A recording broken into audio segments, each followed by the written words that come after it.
سیدنا ابو سعید خدری رضی اللہ عنہ فتنوں کے دور میں اپنے دین کو بچانے کے لیے نبی پاک صلی اللہ علیہ وسلم سے سوال کرتے ہیں اور ان کے بارے میں بتاتے ہیں۔ ابو سعید خدری رضی اللہ عنہ کون تھے؟ یہ اہل علم صحابہ اکرام میں سے پیچھے عبادہ بن صامت کا ہم نے پڑھا تھا نا، عبادہ بن صامت کا ہم نے پڑھا تھا نا، تو ان کے ایک چیز رہ گئی تھی، وہ قرآن کے لکھنے والوں میں بھی شامل تھے۔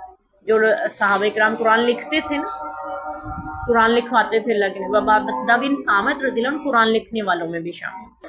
اور ابو سعید خدری رضی اللہ عنہ اہل علم صحابہ اکرام میں سے تھے، فقہ کا علم رکھتے تھے اور ان کے پاس صحابہ اکرام کا ہجوم رہتا تھا مسائل پوچھنے والوں کا، اور یہ بہت زیادہ دین کی گہری سمجھ رکھنے والے تھے۔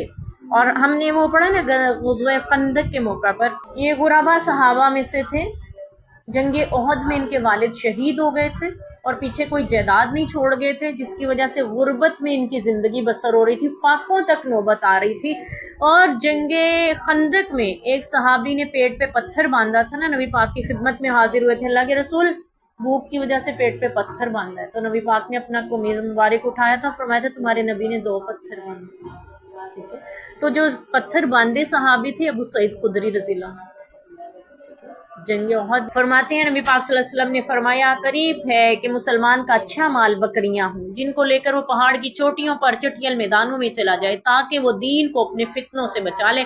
یہ وہ قرب قیامت کے دور کا واقعہ ہے، یعنی ایسا حالات آ جائیں گے کہ فتنے عام ہو جائیں گے، ایمان بچانا مشکل ہو جائے گا۔ تو ایسے دور میں آپ صلی اللہ علیہ وسلم نے فرمایا بہترین مال اس کے لیے یہ ہوگا کہ وہ بکریاں لے، کسی چٹیل میدان میں یا پہاڑوں کی طرف نکل جائے تاکہ بکریاں چرتی رہیں، ان کا دودھ وغیرہ پی کے اپنا گزر بسر کر لے اور اپنا ایمان بچا لے۔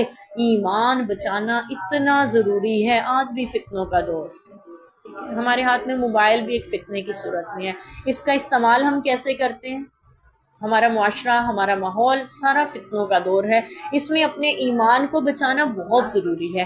تو جیسے بھی ممکن ہو اپنے ایمان کی حفاظت کی جائے، اللہ نے ایمان دے دیا ہے تو اس کی حفاظت ہماری ذمہ داری بنتی ہے۔ اللہ تعالی ہمارے ایمان کی حفاظت فرمائے۔